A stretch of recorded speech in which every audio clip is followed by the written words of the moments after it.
egész jó eredményekkel összehozni. Az egész dolog arról fog szólni, hogy lesz egy-kettő prominens vendégünk, akik megtesznek mindent azért, hogy egy kis szórakozást hozzanak az életünkbe, illetve mostani terveim szerint úgy lesz, hogy tartunk az adás műsor után tartunk egy közel 20 perces szünetet, utána megérkezik a Magás Dániel, és ezután pedig egy vacsorára szeretnénk mindenkit meghívni, ahol lesz egy vadpörkölt, illetve egy halászlé kenyérrel, savanyúsággal, illetve kint az aulában ki van rakva üdítő, abból lehetőség szerint mindenki fogyasztjon kedvére, és lesz forradó is, a polgárőrök biztosítottak számunkra.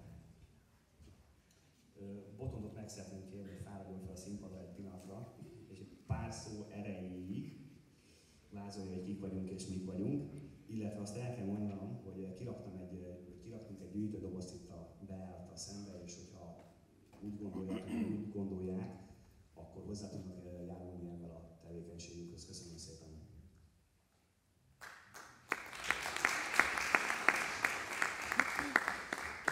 Szeretettel üdvözlök mindenkit! Weber Botond vagyok, a Zsaró ellátók egyik főszervezője. Igazából sok mindent nem gondoltam elmondani, nagyjából szerintem mindenki tisztában van a szervezetünk tevékenységével. Többen közülünk vezetőségből is jelen vannak. Abszolút civil szerveződésként kezdtük ugye ezt a dolgot. Reméljük sokan találkoztak velünk sok helyen.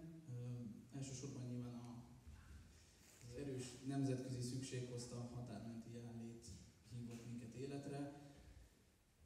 Egy apró kis kiegészítésekkel, csokoládékat, egyéb egészségügyi felszereléseket, apróságokat szállítunk le ugye a határ mentére, civil felajánlásokból, amiket nyilván azért teszünk meg, mert hálásak vagyunk az ott elvégzett munkáért.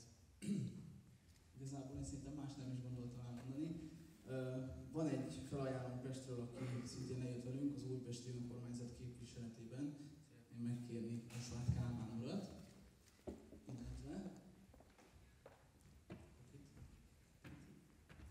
illetve a Csabit, Ettik Csabi.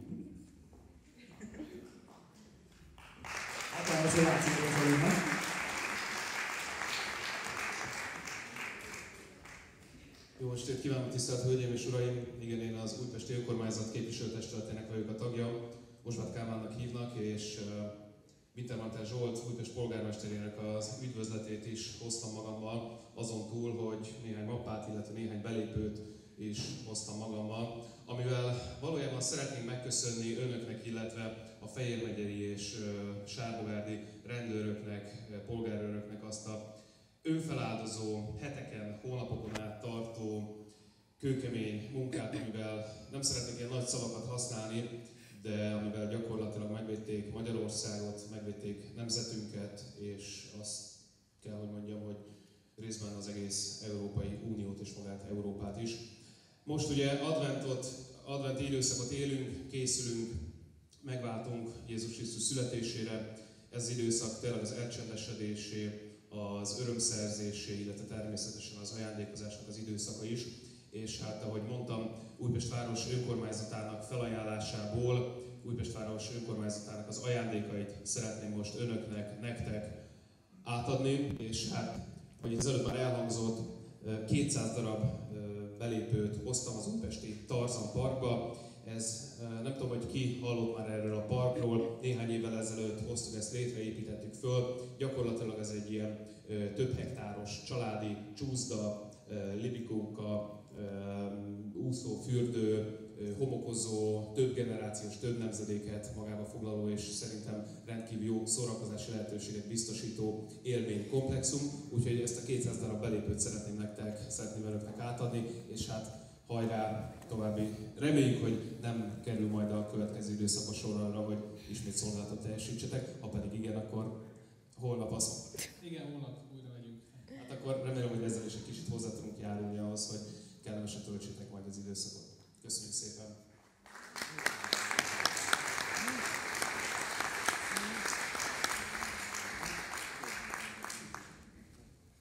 Jó, hát akkor szerintem el is kezdhetnénk ezt az egész kavalkádot, akkor szeretném azt színpadra szólítani Kovács András Pétert.